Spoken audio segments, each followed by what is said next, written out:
गंजाम ब्रह्मपुर गोलंथरा थाना अंतर्गत हलदियापदर स्थित निर्मला प्लाजा होटेलर एक रूम भितरु जड़े अंगनवाड़ी दीदी मृतदेह उद्धार होईछि।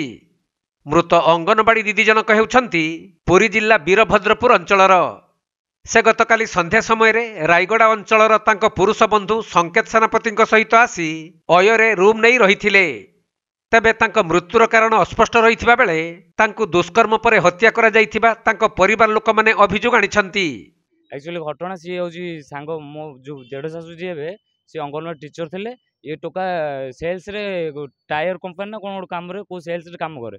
ये टोका फोन फान एम कथा दुए सी डाकी बोलते बुलिया कौन एमती सहीटा आज्ञा आम सब कथा जाचु एमती कलापर सी आमको मानने से झील को नहीं आसिकी एमती कौन कर बलात्कार आमको सब आम तो आज्ञा हत्या होती जाचु कि प्रमाण पाइले तो कौन डॉक्टर रिपोर्ट अभियोग बलात्कार सहित हत्या भी होती। तेबे मृत युवती पुरुष बंधु संकेत सेनापति भुवनेश्वर जेके टायर कंपनी रे सेल्स मैनेजर भावे काम करुथिले। आउ गत एक वर्ष है फेसबुक जरिया उभय मध्य प्रेम संपर्क गढ़ी उठिथिला। तेणु गतकाली संकेत जन्मदिन पालन करने युवती जनक पुरी जीवी कही घर बाहरी थिले। किंतु पुरी न जाई संकेत युवती को अय होटेल को आनी दुष्कर्म करने पर हत्या करिथिबा परिवार लोक माने अभियोग आनिछंती। मते लागुची से पुआटा मारी जाई मते लागुची मो पिलार किछि रहै आपन की काम कर अंगनवाड़ी वर्कर तबे जियो कहितिला संकेत विषय कबे कोन कहितिला मते किछि कहि नथिला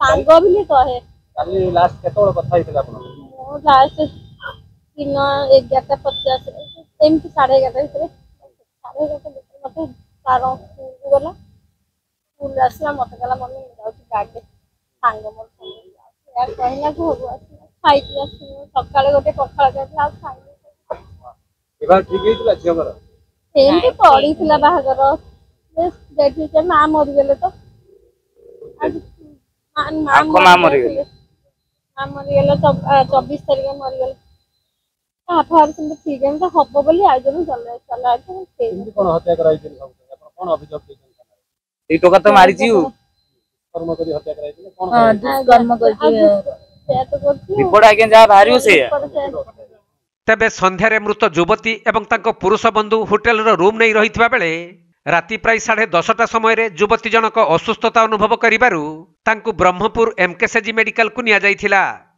किंतु सेठारे डाक्तर युवती जनक मृत घोषणा करथिले। तेणु युवती स्वास्थ्यावस्था खराब थिबा नै तांको परिवार लोकंकु खबर दिया जिबा परे विलंबित राति मृत युवती परिवार लोक माने एमकेसीजी मेडिकल रे पहुंचीथिले। सेपटे मृत युवती परिवार लोकंक अभियोग परे तांको पुरुष बंधु संकेत को ब्रह्मपुर पुलिस अटक रखी अधिक पचराउचरा करुछि। तेबे अभियोग जदि सत्य प्रमाणित हुए ताहले दोषी विरुद्ध रे दृढ़ कार्यानुष्ठान ग्रहण करा जिवो बोली ब्रह्मपुर एसपी सूचना दैछंती।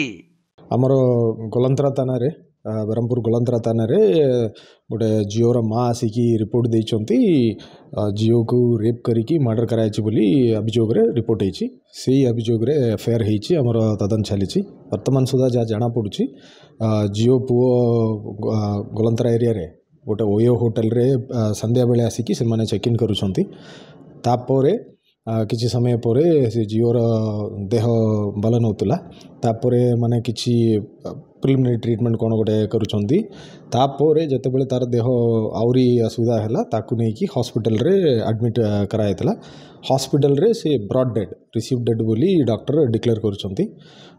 तापरे से जिओर गार लोकंकु खबर जणायला परे से माने आसिकी एबे एफआईआर दैछंती। एबे वर्तमान हमर पुलिस टीम से स्पॉट रे पहुंची कि साइंटिफिक इन्वेस्टिगेशन में आरंभ कर सलानी। इनक्वेस्ट कंप्लीट हे गला सो तांकर पेरेंट्स सामने रे इनक्वेस्ट हे सारिछि।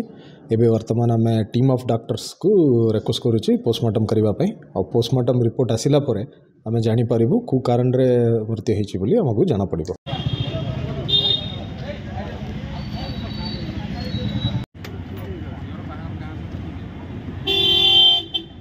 Ganjam Brahmapur Jagannath Sahu report Konark live.